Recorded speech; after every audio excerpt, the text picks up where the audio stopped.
ఏదో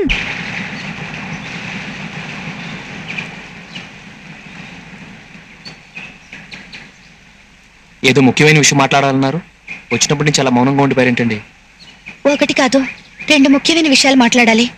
నెంబర్ 1, ఇక నుంచి మీరు నన్ను అంటీకింటి అని పిలవకూడదు, నువ్వనే పిలవాలి.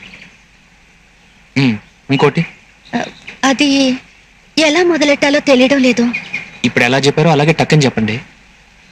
నన్ను పెళ్లి చేసుకుంటారా? నేను నిజంగానే అడుగుతున్నాను. మీరంటే నాకెంతో ఇష్టం. అందుకే మీతో కలిసి జీవితం పంచుకోవాలని నిర్ణయించుకున్నాను. ఇంట్లో మీ అమ్మా నాన్న ఎదురు చూస్తుంటారు, వెళదాం పదండి. నేను అడిగిన దానికి సమాధానం చెప్పనే లేదు. జరగని విషయాల గురించి మాట్లాడడం అనవసరం. ఎందుకు జరగదు? చదువుకుని డిగ్రీలు తీసుకున్న మీరెక్కడ, చదువు లేని వేలుముద్రగాడిని నేనెక్కడ?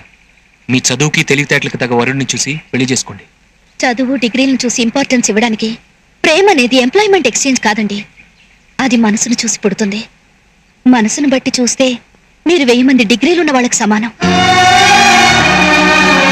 ఇష్టం లేని చదువుకున్న వాడితో కాపురం చేయడం కంటే ఇష్టమైన చదువు లేని వాడితో జీవితాన్ని పంచుకోవడం ఎంతో మేలు.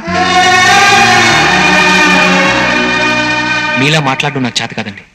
కానీ మీకు నేను ఏ విధంగా చూసినా సరైన జోడి కాదని మాత్రం చెప్పగలను. నన్ను క్షమించండి. ఇదే మీ సమాధానమా? అవునండి. కాదు, మీ మనసులో వేరే ఏదో కారణం ఉంది. దాన్ని దాస్తున్నారు.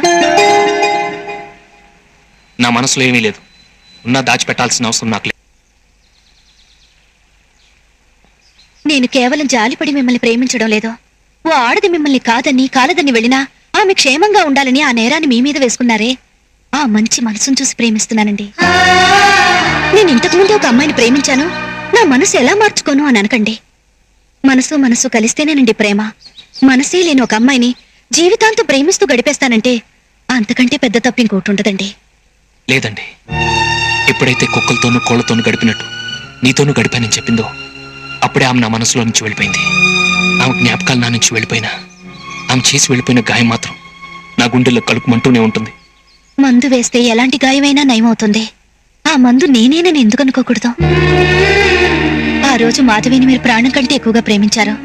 కానీ మీ ప్రేమను అర్థం చేసుకోలేక ఆమె మిమ్మల్ని కాదని వెళ్ళిపోయి మీకు నరకం మిగిల్చింది.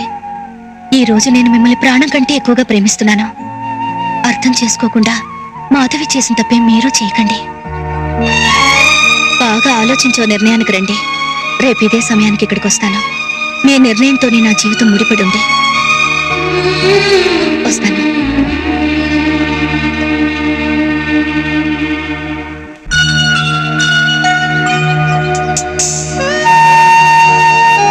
మాధవి చేసిన తప్పే మీరు చేయకండి.